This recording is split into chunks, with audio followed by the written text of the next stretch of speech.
ಮದುವೆಯಾಗಬೇಕು ಅಂತ ತಾನು ಪ್ರೀತಿಸಿದ ಹುಡುಗಿಯನ್ನ ಬಾಡಿಗೆ ಕಾರು ಮಾಡಿಕೊಂಡು ಬೆಂಗಳೂರಿನತ್ತ ತೆರಳ್ತಾ ಇದ್ದ ಯುವಕನ ಕನಸು ರಸ್ತೆ ಮಧ್ಯೆಯೇ ನುಚ್ಚು ನೂರಾದ ಘಟನೆ ಹಾವೇರಿಯಲ್ಲಿ ನಡೆದಿದೆ. ಘಟನೆಯಲ್ಲಿ ಪ್ರಿಯಕರ ಸೇರಿ 3 ಆಸ್ಪತ್ರೆ ಪಾಲಾಗಿದ್ರೆ ಯುವತಿ ಮಾತ್ರ ಅಲ್ಲಿಂದ ಪರಾರಿಯಾಗಿ ಬೆಂಗಳೂರು ಸೇರ್ಕೊಂಡ ಘಟನೆ ಹಿರೇಕೆರೂರು ತಾಲೂಕಿನ ಚನ್ನಹಳ್ಳಿ ತಾಂಡಾ ಬಳಿ ನಡೆದಿದೆ. ಇನ್ನು ಏನಿದು ಘಟನೆ ಅಂತ ನೋಡ್ತಾ ಹೋಗೋದಾದ್ರೆ, ಗಾಯಾಳು ಯುವಕ ಇರ್ಫಾನ್ ಮತ್ತು ಹಿರೇಕೆರೂರು ಮೂಲದ ಯುವತಿ ಬೆಂಗಳೂರಿನ ಖಾಸಗಿ ಕಂಪನಿಯೊಂದರಲ್ಲಿ ಕೆಲಸ ಮಾಡ್ತಾ ಇದ್ರು.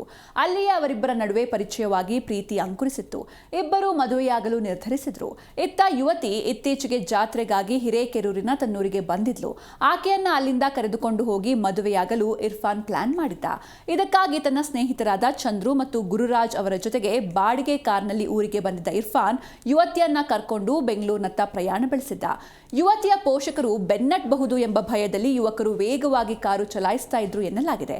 ಆದರೆ ಚನ್ನಹಳ್ಳಿ ತಾಂಡಾ ಬಳಿ ನಿಯಂತ್ರಣ ತಪ್ಪಿದ ಕಾರು ರಸ್ತೆ ಪಕ್ಕದ ಮರಕ್ಕೆ ಡಿಕ್ಕಿ ಹೊಡೆದು ಪಲ್ಟಿಯಾಗಿದೆ. ಅಪಘಾತದ ಭೀಕರತೆಗೆ ಕಾರು ಸಂಪೂರ್ಣ ನಜ್ಜುಗುಜ್ಜಾಗಿದ್ದು ಇರ್ಫಾನ್ ಹಾಗೂ ಆತನ ಇಬ್ಬರು ಸ್ನೇಹಿತರಿಗೆ ಗಂಭೀರವಾದಂತಹ ಗಾಯವಾಗಿದೆ.